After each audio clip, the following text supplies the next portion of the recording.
warga Yakum yang dikasihi Tuhan, berjumpa kembali dalam Yakum Fellowship. Perkenalkan, nama saya Syekh Ngayomi, saya melayani di unit kerja Rumah Sakit Mardiwaluyo di Lampung. Hari ini saya bersyukur karena saya dipercayakan untuk boleh membagikan renungan singkat. Mari kita bersatu hati dalam doa sebelum kita mendengarkan firman Tuhan. Kita berdoa. Bapa yang Maha Baik, kami bersyukur untuk anugerah Tuhan bagi kehidupan kami. Saat ini kami akan mendengarkan firman Tuhan. Kiranya firman Tuhan itu boleh masuk dalam relung hati kami terdalam. Sehingga kerinduan kami tidak hanya menjadi seorang pendengar firman Tuhan, tetapi boleh melakukannya dalam kehidupan kami hari lepas hari. Berfirmanlah ya Tuhan, karena kami siap mendengarkannya. Dalam nama Yesus kami telah berdoa dan bersyukur. Amin. Firman Tuhan hari ini yang menjadi dasar kita terambil dalam surat Kolose pasal 2 ayat 6 sampai ayat ke-7. Saya akan membacakannya bagi kita semua. Kamu telah menerima Kristus Yesus Tuhan kita, karena itu hendaklah hidupmu tetap di dalam Dia. Hendaklah kamu berakar di dalam Dia dan dibangun di atas Dia. Hendaklah kamu bertambah teguh dalam iman yang telah diajarkan kepadamu, dan hendaklah hatimu melimpah dengan syukur. Warga Yakum yang dikasihi Tuhan, kalau kita melihat dalam dunia saat ini, banyak orang berlomba-lomba supaya bisa menjadi orang yang berhasil, sehingga menghalalkan semua cara supaya bisa menjadi orang yang sangat berhasil. Karena dunia melihat uang ataupun harta sebagai tolak ukur keberhasilan. Warga Yakum yang dikasihi Tuhan, hal itu mengesampingkan karakter. Karakter Kristiani dianggap sebagai sesuatu hal yang sangat tidak penting atau tidak bermakna dalam kesuksesan ataupun keberhasilan.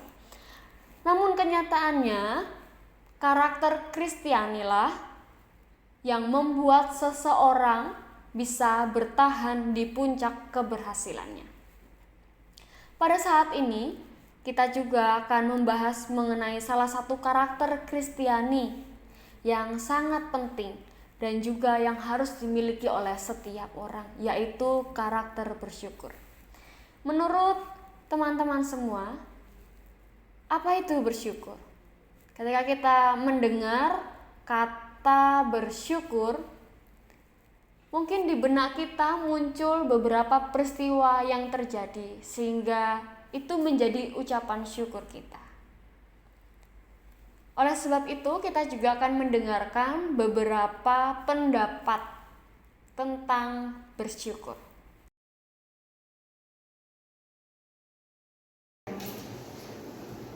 Bersyukur adalah ketika kita gajian, karena gajian adalah upah dari kita bekerja. Bersyukur merupakan cara yang terbaik untuk kita merasa cukup, bahkan di saat kita kekurangan sekalipun. Bersyukur adalah cara terbaik di dalam kita mengucapkan terima kasih kepada Tuhan atas apa yang Tuhan berikan di dalam hidup ini. Bersyukur bagi saya adalah nikmat Tuhan yang tiada tara. Syukur adalah tetap semangat menjalani hidup dengan segala rancangan yang sudah Tuhan berikan padaku, dan aku tak akan menyerah hingga Tuhan memanggilku. Jemaat Kolose adalah jemaat yang sudah menerima Tuhan Yesus.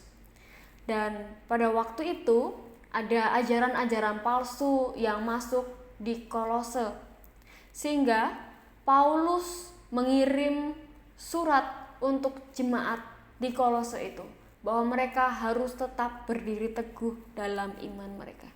Ajaran palsu itu berisi tentang bagaimana jemaat di Kolose harus meninggalkan ajaran yang lama, seperti meninggalkan keduniawian, meninggalkan hawa nafsu, lalu kemudian mereka harus menyembah kepada malaikat, bahkan kekuatan-kekuatan roh yang lainnya. Namun Paulus dengan tegas mengingatkan kepada jemaat di Kolose bahwa Kristus telah berada di surga dan memerintah kita saat ini. Paulus menekankan kepada jemaat di Kolose supaya penyembahan hanya diberikan atau ditujukan kepada Kristus Yesus saja. Dalam Kolose pasal 2 ayat yang ke-7 berkata, "Dan hendaklah hatimu melimpah dengan syukur." Paulus menekankan hal ini kepada jemaat di Kolose. Mereka harus penuh atau melimpah, meluap-luap dengan rasa syukur. Artinya, rasa syukur itu tidak hanya dilakukan dalam satu hari saja, tetapi dalam setiap harinya harus penuh dengan rasa syukur.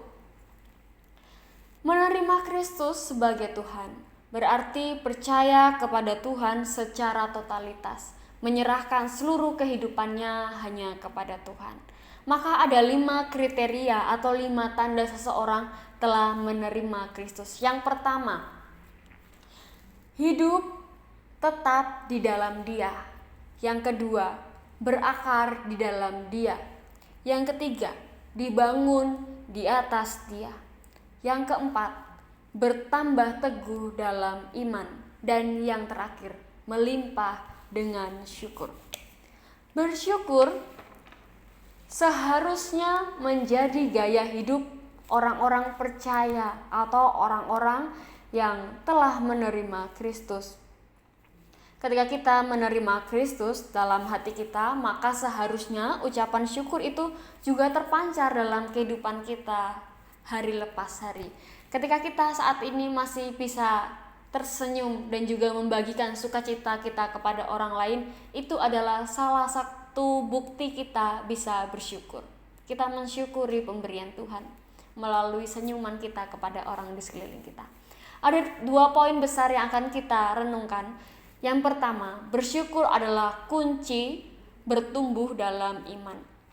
Kalau kita melihat di pandemi COVID-19 ini, banyak orang yang berburu tanaman hias untuk mempercantik keindahan rumah mereka maupun halaman rumah mereka. Tanaman hias itu bisa terpancar dari bunga yang mekar, yang tumbuh, atau tanaman yang ada bunganya, ataupun juga dari daunnya. Sehingga tanaman itu pun memberikan suasana yang baru untuk orang yang melihatnya. Kita juga ketika orang melihat kita penuh dengan sukacita, kita penuh dengan ucapan syukur, maka orang lain pun juga akan terberkati. Dalam perjalanan kehidupan Paulus, ia melayani di banyak tempat itu sangat tidak mudah. Kehidupan perjalanan pelayanan Paulus diwarnai dengan bumbu-bumbu kehidupan. Tetapi Paulus menerima seluruh bumbu-bumbu kehidupan itu dengan sukacita. Dia meyakini bahwa setiap permasalahan yang terjadi dalam diri Paulus itu cara Tuhan untuk mendewasakan hidup Paulus. Setiap kita pasti memiliki masalah. Tidak ada seorang pun di dunia ini yang tidak memiliki masalah. Semua orang memiliki masalah, baik itu masalah mengenai kesehatan kita, kesehatan keluarga kita, kehidupan berkeluarga, dalam pekerjaan, bermasyarakat, maupun dalam kehidupan kita hari lepas hari, kita pasti memiliki permasalahan. Tetapi ketika kita merespon setiap masalah yang terjadi dalam kehidupan kita itu dengan penuh syukur, maka akan ada sukacita di dalamnya. Kita belajar supaya ketika kita memiliki masalah, kita terus memandang kepada Tuhan yang menjadi sumber kekuatan dan pengharapan bagi setiap kita. Ingatlah bahwa ini adalah cara Tuhan untuk mendewasakan kehidupan kita. Seperti dalam Kidung Jemaat 439, berkat Tuhan mari hitunglah.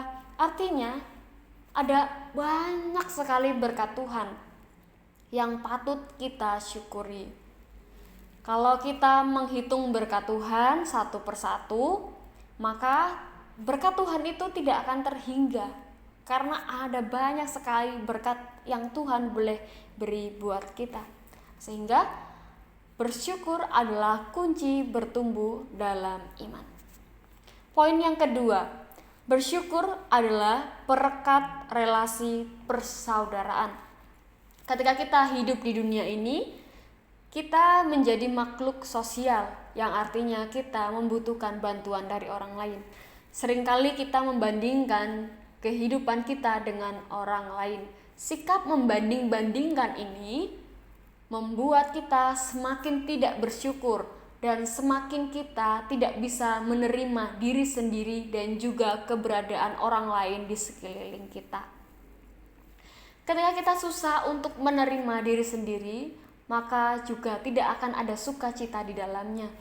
Ketika tidak ada sukacita, maka kita akan menjadi batu sandungan untuk orang lain dan keregangan dalam kehidupan keluarga kita, baik itu di keluarga, di tempat pekerjaan, dalam bermasyarakat, di gereja, ataupun di mana kita berada. Ketika kita selalu membanding-bandingkan kehidupan kita, membeda-bedakan kehidupan kita dengan orang lain, maka persaudaraan kita akan semakin jauh. Memperbanyak bersyukur dan mengurangi mengeluh membuat hati kita lebih bersukacita. Itu membuat hubungan persaudaraan kita dengan orang-orang sekeliling kita pun juga semakin erat. Mari kita semua warga Yakum terus berjuang dan menjadikan karakter bersyukur sebagai gaya hidup kita. Sudahkah kita bersyukur hari ini? Apa yang akan kita syukuri hari ini? Kiranya kita semakin boleh merefleksikan dalam kehidupan kita hari lepas hari. Tuhan Yesus memberkati kita semua. Mari kita berdoa. Bapa yang Maha Baik, kami bersyukur untuk firman Tuhan yang boleh kami dengarkan. Kiranya kami dalam kehidupan kami hari lepas hari, kami semakin boleh bersyukur kepada Tuhan. Kami juga mendoakan untuk Yakum, bahkan kantor Yakum, orang-orang yang melayani di dalamnya, kiranya Tuhan memberkati setiap mereka. Bahkan setiap kami yang melayani di unit-unit Yakum, kiranya juga Tuhan memberkati setiap kami. Kiranya kami juga terus boleh menjadi pembawa sukacita. Bahkan rasa syukur itu boleh kami aplikasikan dalam kehidupan kami hari lepas hari. Kami rindu hari ini kami semakin boleh bersyukur dan boleh melakukan yang terbaik untuk hormat dan kemuliaan nama Tuhan. Terima kasih Tuhan. Ini doa dan sembahyang kami. Dalam nama Yesus kami telah berdoa dan bersyukur. Amin.